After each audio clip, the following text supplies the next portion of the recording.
You're listening to Spring School of English podcast. This is the book club series, Charlie and the Chocolate Factory by Roald Dahl.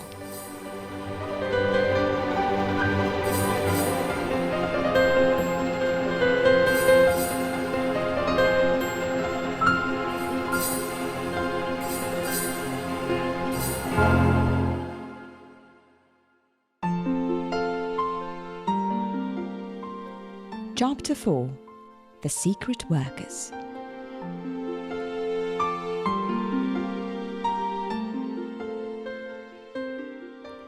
The next evening, Grandpa Joe went on with his story. "You see, Charlie," he said, "not so very long ago, there used to be thousands of people working in Mr. Willy Wonka's factory. Then one day, all of a sudden, Mr. Wonka had to ask every single one of them to leave, to go home, never to come back." "But why?" asked Charlie. "Because of spies." "Spies?" "Yes. All the other chocolate makers, you see, had begun to grow jealous of the wonderful sweets that Mr. Wonka was making, and they started sending in spies to steal his secret recipes. The spies took jobs in the Wonka's factory pretending that they were ordinary workers, and while they were there, each one of them found out exactly how a certain special thing was made." "And did they go back to their own factories and tell?" asked Charlie. "They must have," answered Grandpa Joe, "because soon after that, Vika's factory started making an ice cream that would never melt even in the hottest sun. Then Mr. Prodnose's factory came out with a chewing gum that never lost its flavour, however much you chewed it. And then Mr. Slugworth's factory began making sugar balloons that you could blow up to huge sizes before you popped them with a pin and gobbled them up. And so on and so on. And Mr. Willy Wonka tore his beard and shouted, 'This is terrible! I shall be ruined! There are spies everywhere! I shall have to close the factory!' "But he didn't do that," Charlie said. "Oh yes, he did. He told all the workers that he was sorry, but they would have to go home. Then he shut the main gates and fastened them with a chain. And suddenly, Wonka's giant chocolate factory became silent and deserted. The chimneys stopped smoking, the machines stopped whirring, and from then on, not a single chocolate or sweet was made. Not a soul went in or out, and even Mr. Willy Wonka himself disappeared completely. Months and months went by," Grandpa Joe went on, "but still the factory remained closed.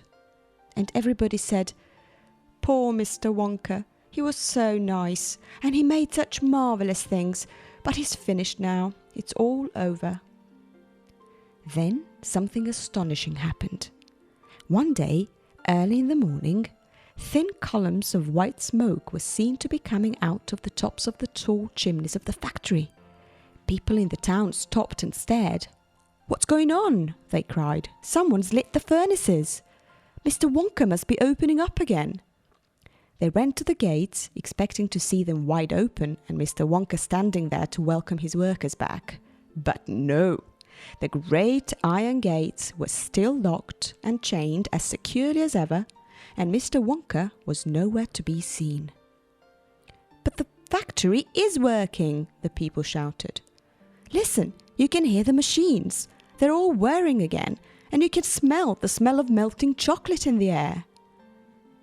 Grandpa Joe leaned forward and laid a long bony finger on Charlie's knee, and he said softly, 'But most mysterious of all, Charlie, were the shadows in the windows of the factory. The people standing on the street outside could see small dark shadows moving about behind the frosted glass windows.' 'Shadows of whom?' said Charlie quickly. That's exactly what everybody else wanted to know. 'The place is full of workers,' the people shouted, 'but nobody's gone in. The gates are locked, it's crazy. Nobody ever comes out either.' But there was no question at all, said Grandpa Joe, that the factory was running, and it's gone on running ever since. for these last 10 years. What's more, the chocolates and sweets it's been turning out have become more fantastic and delicious all the time.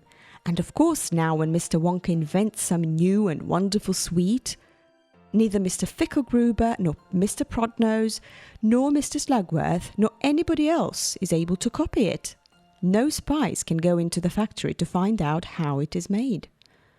But Grandpa, who, cried Charlie, who is Mr. Wonka using to do all the work in the factory?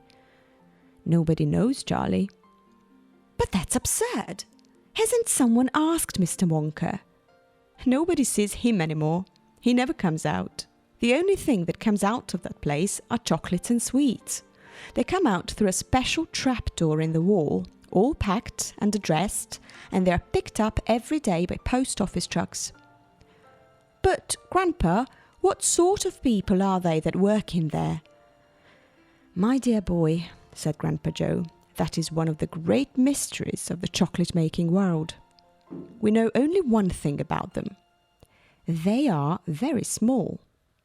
The faint shadows that sometimes appear behind the windows, especially late at night when the lights are on, are those of tiny people no taller than my knee. There aren't any such people, Charlie said. Just then, Mr. Bucket, Charlie's father, came into the room. He was home from the toothpaste factory and he was waving an evening newspaper rather excitedly. Have you heard the news? He cried. He held up the paper so that they could see the huge headline. The headline said, Wonka Factory to be opened at last to lucky few.